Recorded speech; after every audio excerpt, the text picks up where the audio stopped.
Na maelfu ya waombolezaji walimiminika mjini Kisumu siku ya Jumamosi na kuelekea uwanja wa kihistoria wa Mambo Leo kwa ajili ya mapokezi ya mwili wa aliyekuwa Waziri Mkuu Raila Amolo Odinga. Uwanja huo unaojulikana kwa kuandaa baadhi ya mikusanyiko muhimu ya kisiasa katika eneo hilo ikawa kitovu cha huzuni, ukumbusho na mshikamano, huku wakazi wakipokea mwili wa Raila kwa uchungu tele. Catherine Imuraget anatuletea taswira kamili ya namna uwanja huo ulivyokuwa.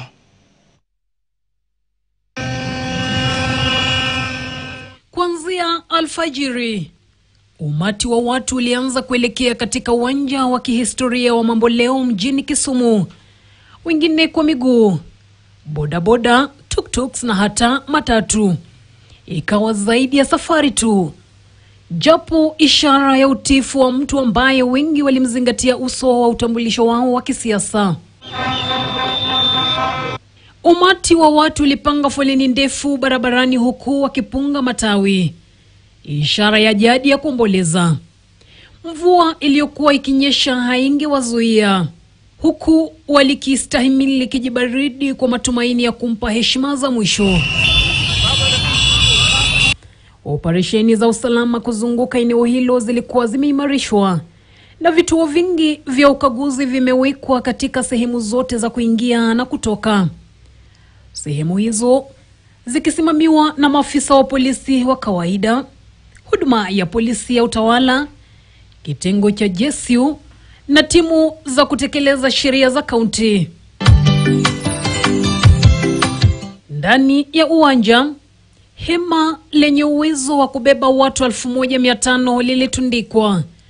Jukwaa maalum la jeneza lililofunikwa kwa zulia na kupamba kwa rangi za kitaifa liliwekwa chini ya ulinzi mkali wa kijeshi.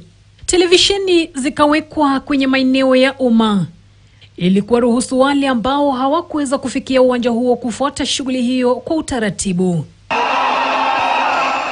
Hali katika uwanja huo ilitawaliwa na majonzi, huku maelfu wakipanga foleni kwa saa kadhaa kutoa heshima zao za mwisho kwa kiongozi aliyepigania demokrasia ya nchi.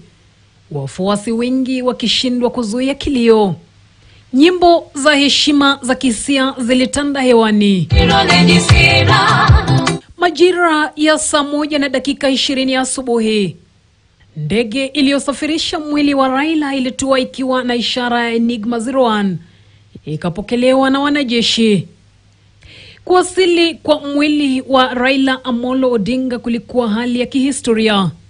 Wanajeshi na vikosi vya usalama nchini kwa mwendo wa aste wakiongoza shughuli, huku maelfu ya waombolezaji wakitizama tu, wengine wakibubujikwa na machozi.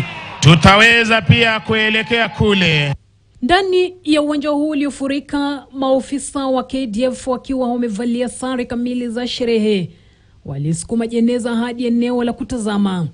Walipotazama mwili huo, watu kadhaa walionekana kuzidiwa na hisia.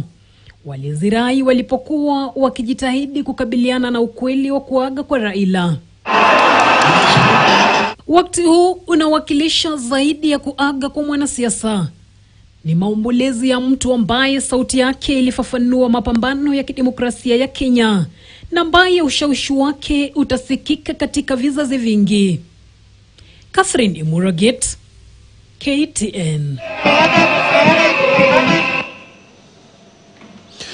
Naam, bila shaka tusonge mbele tuangazie taarifa nyingine kuhusiana na maandalizi